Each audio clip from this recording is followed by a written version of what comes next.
शास्त्रीय वाटिका चैनल में आप सबों का स्वागत है। मेरे प्यारे बच्चों, हम आपके बीच लेकर के आज आए हैं वर्ण विचार। वर्ण विचार में वर्ण हम किसे कहते हैं, सबसे पहले जानेंगे कि ये वर्ण क्या होता है, वर्ण हम किसे कहते हैं। तो वर्ण की परिभाषा है, वर्ण उस मूल ध्वनि को कहते हैं जिसका खंड या टुकड़ा नहीं किया जा सकता है। वर्ण किसे कहते हैं? तो वर्ण उस मूल ध्वनि को कहते हैं जिसका खंड या टुकड़ा नहीं किया जा सकता है। जैसे क, त, च, प, ट, य, ये सब वर्ण हैं। ये सभी जो है वर्ण है। अब इस वर्ण को, इसी वर्णों के समूह को हम वर्णमाला कहते हैं। ये सारे वर्ण जो हैं, इन्हीं वर्णों के समूह को हम वर्णमाला कहते हैं। अब हम जानेंगे कि ये वर्णमाला को कितने भागों में बांटा गया है। तो सबसे पहले हम देखेंगे कि वर्ण को दो भागों में बांटा गया है। कौन कौन? स्वर वर्ण और व्यंजन वर्ण। वर्ण को कितने भागों में बांटा गया है? मेरे प्यारे बच्चों, आप खूब अच्छे ध्यान से सुनिएगा और देखिएगा, ताकि जब तक आपको ये वर्ण विचार नहीं आएगा, वर्ण के बारे में जानकारी नहीं होगा, आपको संधि नहीं समझ में आएगी और न बन पाएगी। इसलिए वर्ण को खूब ध्यान से देखिएगा। वर्ण को कितने भागों में बांटा गया है? दो भागों में। कौन कौन? स्वर वर्ण और व्यंजन वर्ण। ये स्वर वर्ण क्या कहलाता है? हम स्वर वर्ण किसे कहते हैं? तो हम सबसे पहले इसके बारे में जानेंगे।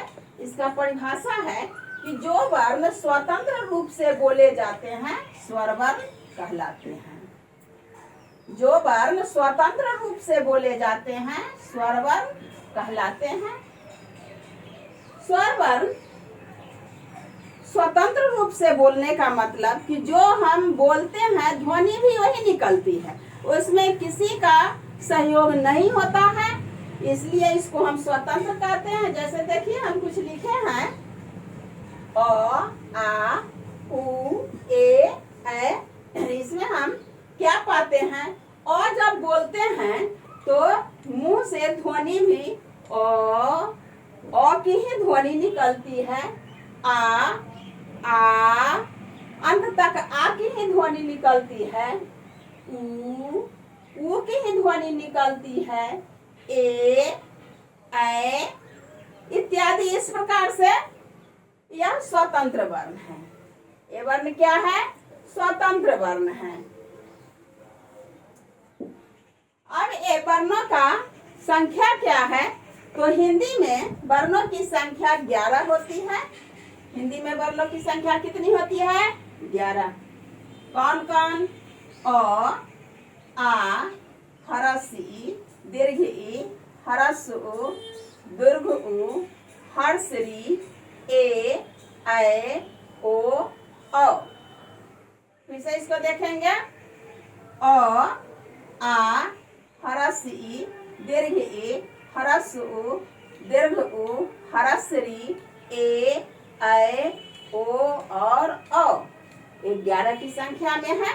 हिंदी में इसकी संख्या स्वर वर्ण की 11 होती है और यही संस्कृत में इसकी संख्या 13 हो जाती है। और 13 में कौन कौन है? देखिए, अ, आ, ह्रस्व ई, दीर्घ ई, हर्ष उ, दीर्घ उ, हर्ष री, दीर्घ री, हर्ष ली, ए, ऐ, ओ और औ। इसमें हम देखेंगे कि हिंदी और संस्कृत में क्या अंतर है, किन किन वर्णों का अंतर है। तो ये दो वर्ण जो है, ये दीर्घ री और हर्ष ली, ये दोनों वर्णों का प्रयोग संस्कृत के शब्दों में ही होता है, इसलिए इसको संस्कृत वर्ण में ही रखा गया है। जबकि ए हर्ष री का प्रयोग जो है, हर्ष री का प्रयोग हिंदी और संस्कृत दोनों में होता है। जैसे कि हम लिखते हैं ऋषि, लिखते हैं ऋतु, लिखते हैं ऋण, लिखते हैं, ये सब में इसी री का प्रयोग होता है, इसी री का प्रयोग होता है। इस प्रकार से हम आज जान गए कि स्वर वर्ण की संख्या हिंदी में कितनी होती है और संस्कृत में कितनी।